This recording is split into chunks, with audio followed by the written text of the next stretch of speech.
찬송가 254장 다 함께 부르겠습니다.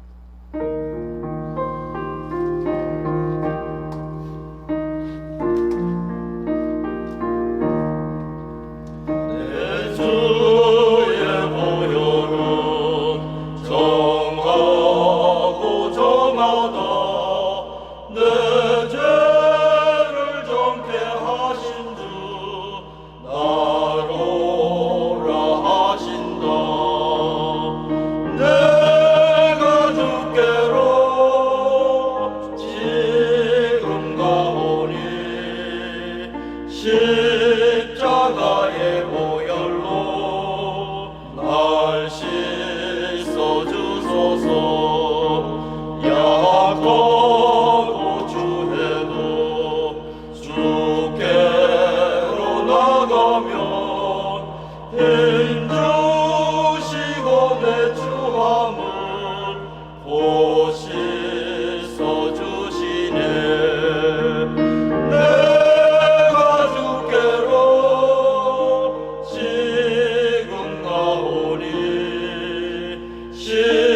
십자가의 보혈로 날 씻어 주소서.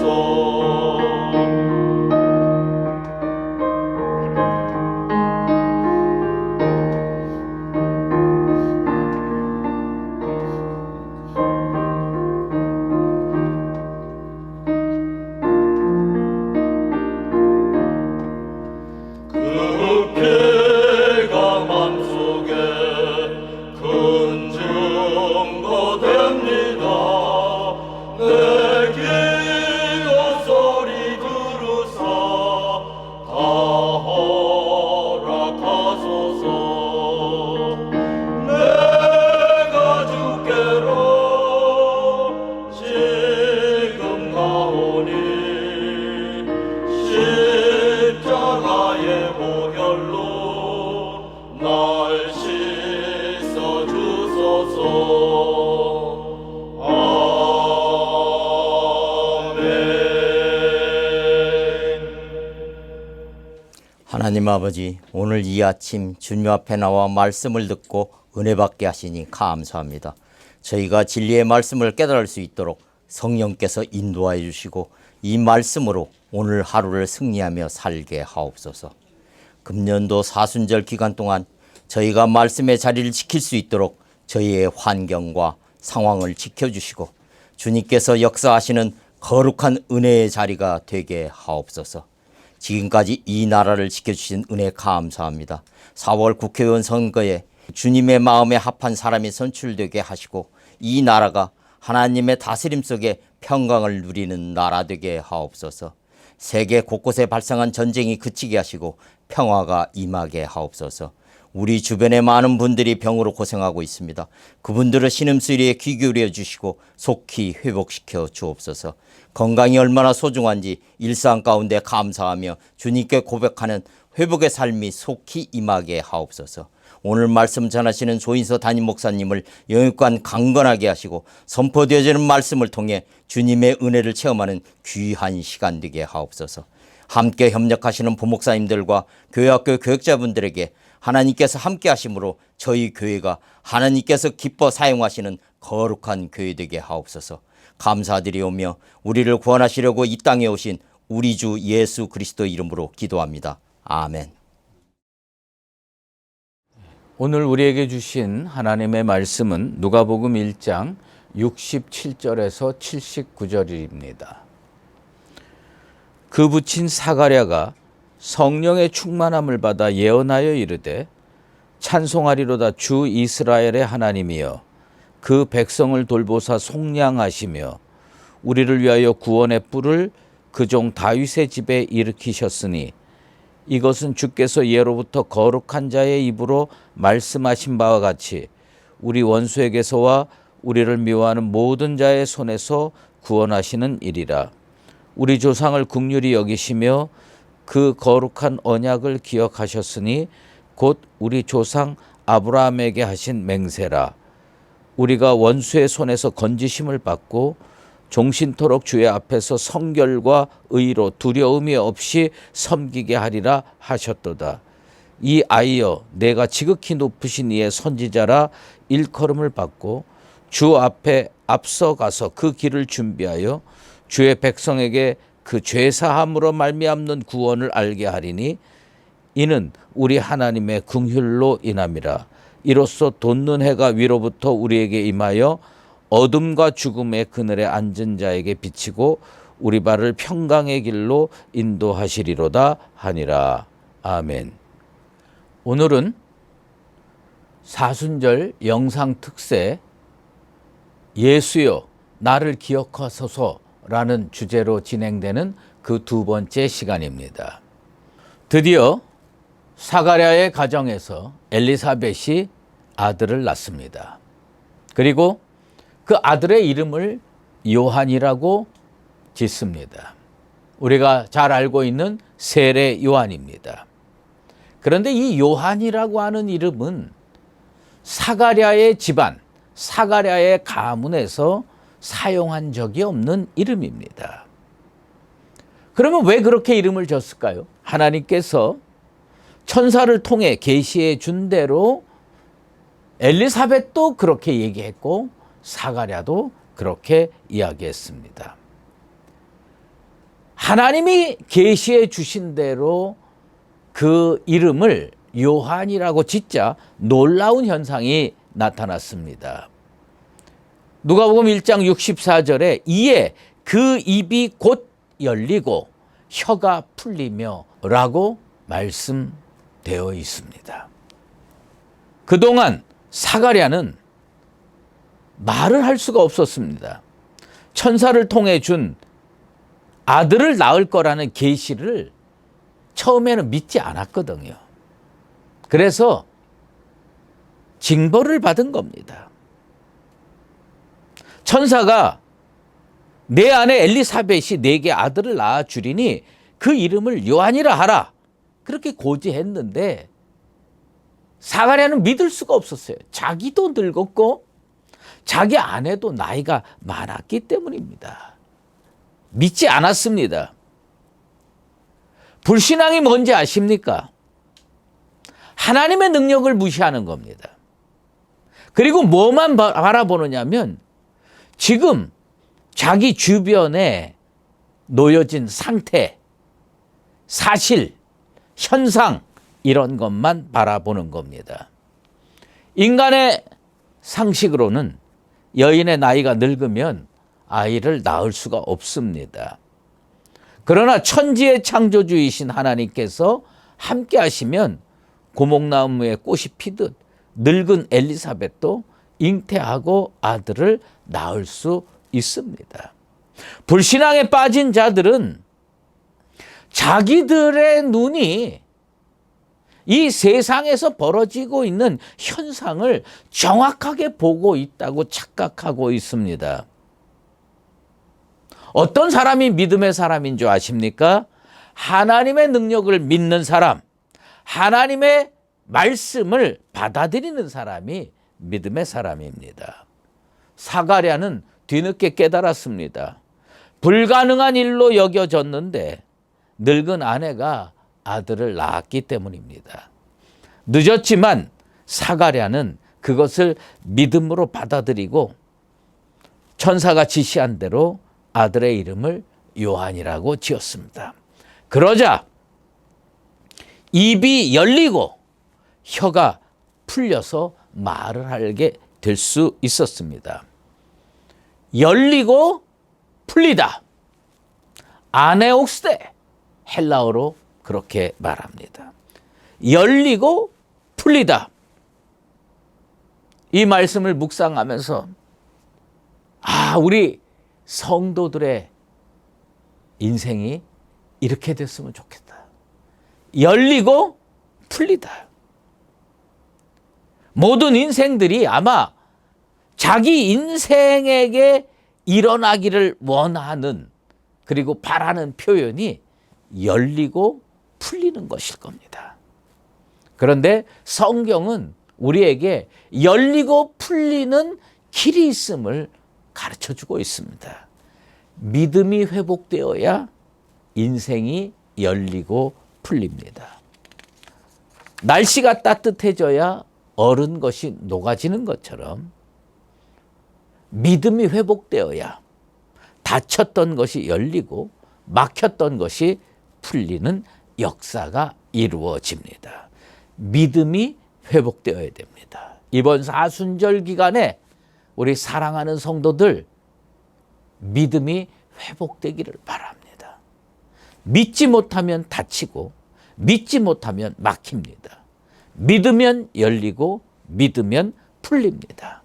사가랴가 천사를 통하여 계시해 주신 하나님의 말씀을 믿지 못했을 때 사가랴의 입만 막힌 것이 아닙니다. 혀만 굳어진 것이 아닙니다. 인생이 막혔던 겁니다. 그런데 하나님의 말씀을 믿으면서 입이 열리고 혀가 풀립니다. 우리 교회에 이런 일이 일어나게 되기를 원합니다. 아네옥스되 열리고 풀리다. 우리 성도들의 삶이 이렇게 되길 원합니다. 아네옥스되 열리고 풀리다.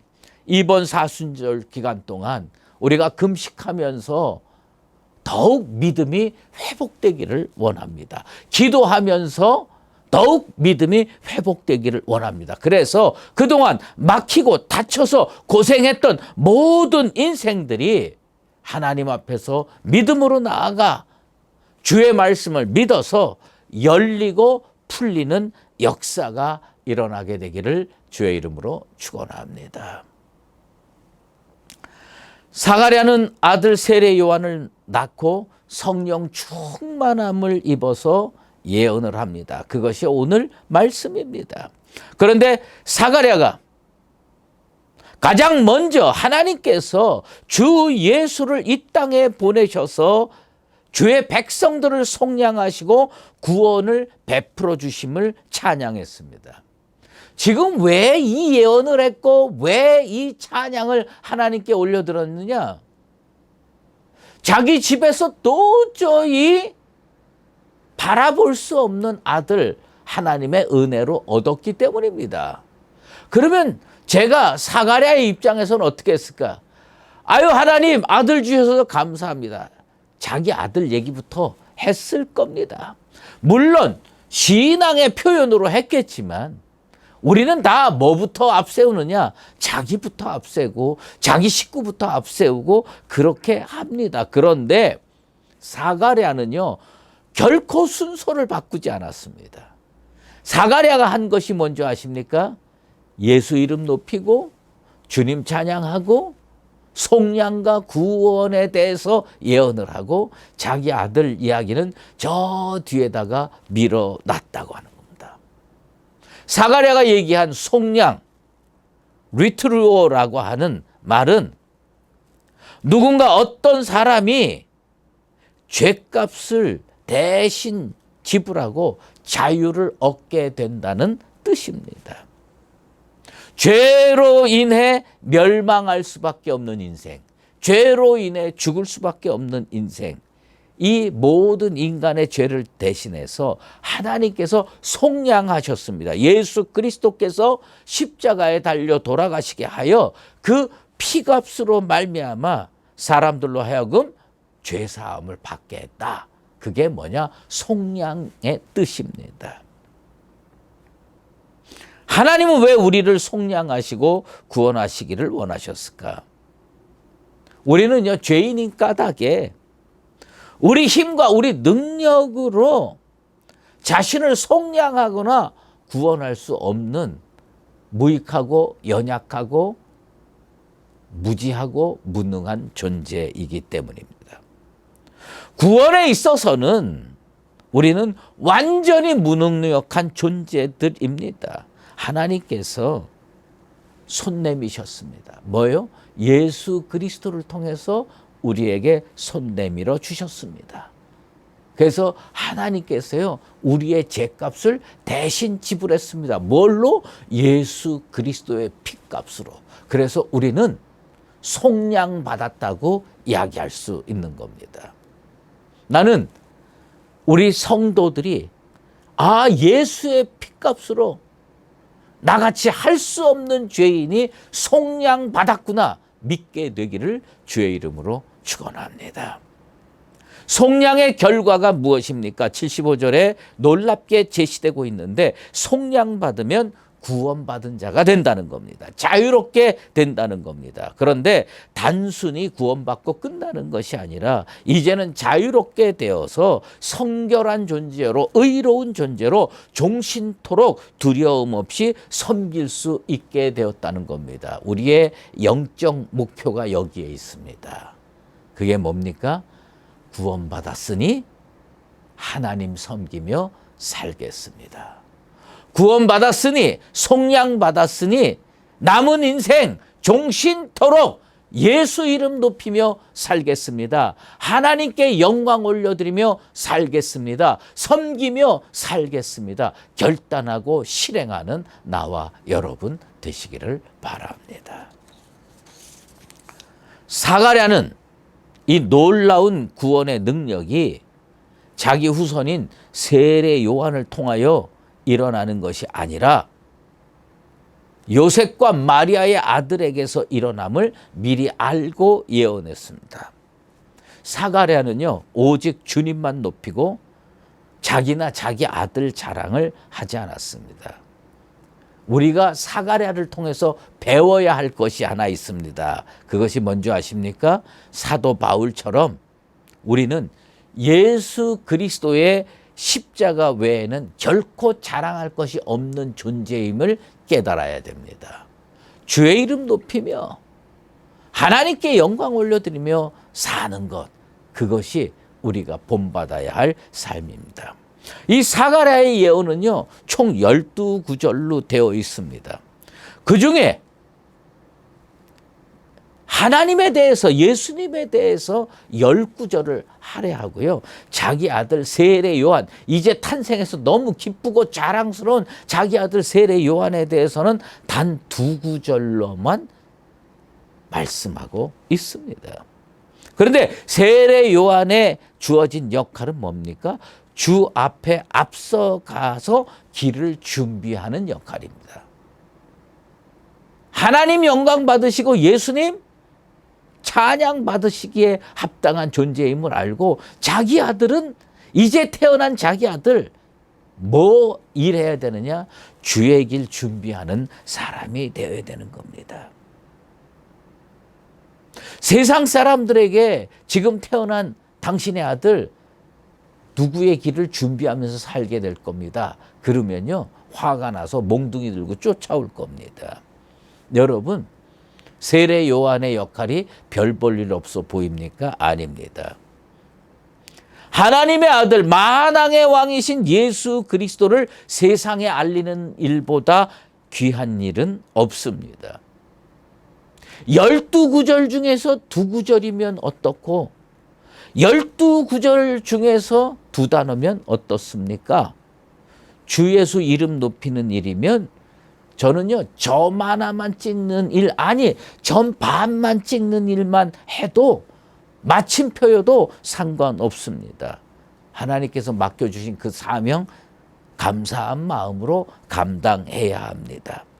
만물의 찌꺼기보다 못한 우리를 구원하시고 그런 놀라운 사명을 주신 것, 그 하나님의 긍휼 때문입니다.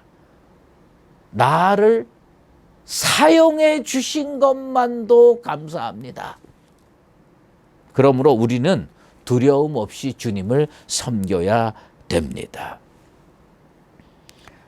사가랴의 예언의 마지막은요, 예수님으로 되돌아갑니다. 우리는요, 정말 이 사가랴의 요한을 통해서 배워야 될 게 있어요. 그게 뭐냐? 예수로 시작해서 예수로 끝내는 겁니다. 성도는 어떤 삶을 살아야 되느냐? 예수로 시작해서 예수로 끝나는 겁니다. 우리 발을 평강의 길로 인도하리라. 이 말씀으로 예언을 끝냅니다. 세상 사람들은 인생길 걸어갈 때 특히 2가지 길을 많이 강조합니다. 흙길이냐, 꽃길이냐. 사람들은요, 흙길로 가는 건 싫어합니다. 자기나 자기 자녀들이 꽃길로 가기를 원합니다. 그런데 성경에는요, 흙길도 없고요, 꽃길도 없습니다. 성경에는 다른 길이 나타나 있습니다. 그것은 뭐냐면 주 예수께서 주시는 평강의 길입니다. 평강의 길은 세상이 줄 수 없는 구원의 길이며 천국에 이르는 믿음의 길입니다. 이 길은요, 단순히 힘들다, 편하다라는 말로 평가할 수 없는 길입니다. 그것은 천국 가서 영생 복락에 이르는 축복의 길이며, 그것은 하나님께 영광 올려드리며 나도 영화롭게 되는 믿음의 길이기 때문입니다. 그래서 많은 우리의 믿음의 선조들은 흙길이냐 꽃길이냐를 따지지 아니하고 주 예수께서 주시는 사명의 길, 평강의 길로 걸어갔다는 겁니다. 사랑하는 성도 여러분, 사가랴처럼 주 앞에 믿음으로 나아가서 닫혔던 인생이 열리게 되길 바라고 막혔던 인생이 풀리게 되기를 바랍니다. 주의 피값으로 속량받아서 우리의 남은 세월을 세례 요한처럼 주의 이름으로 높이며 섬김의 삶을 살게 되기를 바랍니다. 자기 인생길 흙길이냐 꽃길이냐 따지지 마시고 주께서 긍휼하심으로 주신 그 사명의 길을 평강의 길로 알고 믿음의 길을 담대하게 걸어가는 나와 여러분 되시기를 예수 그리스도 이름으로 축원합니다. 하나님, 오늘 말씀을 통해서 우리에게 주신 놀라운 은혜를 기억하고 살게 도와 주시옵소서. 사가랴가 불신앙에 있을 때에는 입이 닫히고 혀가 막혔습니다. 그런데 믿음으로 받아들이니 열리고 풀렸습니다. 우리의 인생, 우리의 교회, 우리의 삶이 믿음의 삶이 되어서 하나님이 주시는 은혜로 말미암아 풀리고 열리는 인생 되게 도와 주시옵소서. 할 수 없는 죄인, 무능한 죄인을 예수 그리스도의 십자가를 통한 피값으로 속량하시니 감사드리옵나이다. 이제 구원받은 자로서 남은 인생 섬기며 살게 도와 주시옵소서. 하나님께서 나를 사명자로 택하셨고 긍휼하심으로 일을 맡기셨으니 이제 내 앞에 놓인 인생길이 흙길이냐 꽃길이냐 따지지 아니하고 하나님께 영광 올려드리는 길이면 무조건 달려가서 주께서 우리의 발을 평강의 길로 인도하는 천국에 이르는 길, 축복과 은혜의 길로 걸어가는 우리 모두가 되게 하여 주시옵소서. 이제는 우리 주 예수 그리스도의 은혜와 하나님 아버지의 극진하신 사랑하심과 성령의 인도하시고 교통하심이 믿음으로 말미암아 열리고 풀리며 주의 속량으로 남은 세월 섬김의 삶을 살며 주께서 인도하시는 사명의 길, 평강의 길로 담대하게 걸어가기를 작정하는 사랑하는 수의제일교회 모든 믿음의 권속들과 주님의 몸된 교회 위에 이제로 영원히 함께 계시옵기를 간절히 축원하옵나이다. 아멘.